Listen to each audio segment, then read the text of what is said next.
So going back to GTA doing inspections, looking at experiences and situations you've encountered, has there ever been have you ever killed a deal? Killed a deal. It's killed a deal. Have you ever killed? Typical because North American that side term. of it, killed a deal. Any situations like that? It happens, not something that happens every day. Typically you cannot kill a pre-handover from a developer because they bought it off plan, they have to go ahead.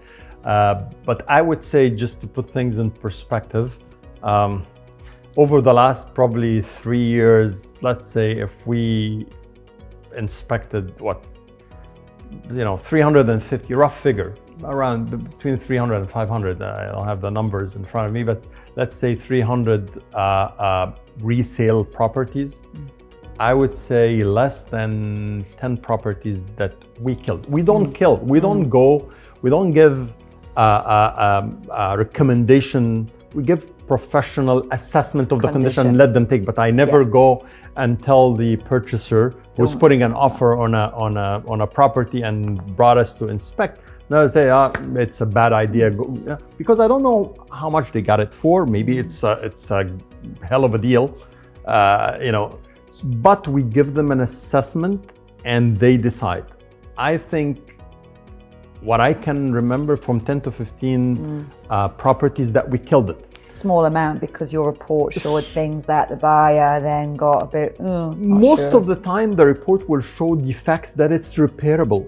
So people use our report first of all to get the peace of mind. They know what they are moving into, how much it's gonna cost to keep the safety, of course, and how much it's gonna cost to repair these things, even if they're gonna repair it on their own cost. A lot of people use the report to negotiate the price with the seller because now I have a report from a registered RERA certified company. Here are the defects. It's gonna cost around 100,000. I'm buying it for 3 million. Now, I need a discount of 100,000. As simple as that. So people use the report differently. It's a negotiating tool to say, I thought I was buying this. Peace of mind, I would say it's the number one piece of mind that you know what you're getting into. Like, again, buying a used car, you need to know if it's going to stop in the middle of the road or not. But a lot of people use it for negotiation. So back to killing the deal, we came with a report and I remember a few of them, it's still in my mind. Example that would kill a deal would be structural crack. As I said, it's repairable. It needs, first of all, when we find structural crack, we assess it and we give recommendation, what's the root cause and how it can be resolved. But to do it, they need a consulting engineering company to come, and give a proper assessment and a proper way of how to rectify.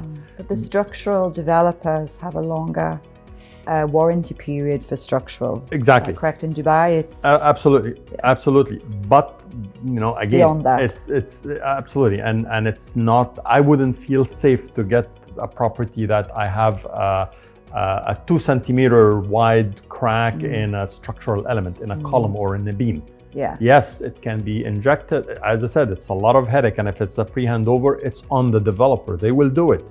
But why would I take sometimes it's pre-handover, you don't have an option, as I said, but there are ways. But structural crack can kill a deal. Mold infestation and termite infestation can kill a deal, and that's based on our experience. Most of the 10-15 units that the deal has been killed, it's actually was because of mold infestation beyond the easy solution. It's going to be a headache. When it's infested, it's infested. Mold is a bacteria, basically. It goes and maybe both parties need to be aware of that. When you look at killing a deal, that's not necessarily a negative. A seller and a buyer should be aware of those issues. We just had one just a couple of weeks ago, and they left us a very nice Google review that because of your assessment, we decided not to move ahead with the property, and they put an offer on another property and they brought us to inspect it. So that's a typical customer that understands the value. Yes, he paid I don't know, a few thousand here, and he will pay another few thousand, but you're buying a $5 million property. You need to make sure that you're getting definitely peace of mind and assurance for everything what you're getting.